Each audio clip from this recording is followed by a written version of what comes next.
σιγά. Σιγά ρε.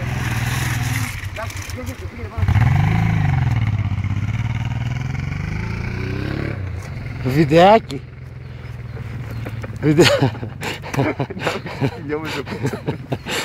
Έχει κλάσει. Κάνε περιγραφή να ακούγεται αυτό το video. Αυτή τη στιγμή πλησιάζει ο κοντός, ο οποίος έχει μείνει ήδη 2 χιλιόμετρα πίσω.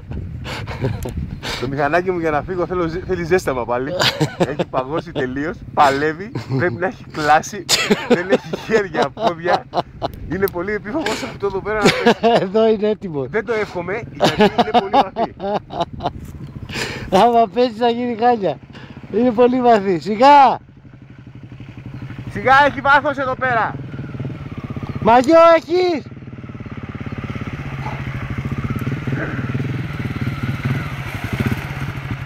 Δώσε. Δώσε να βγεις! Δώσε να βγεις!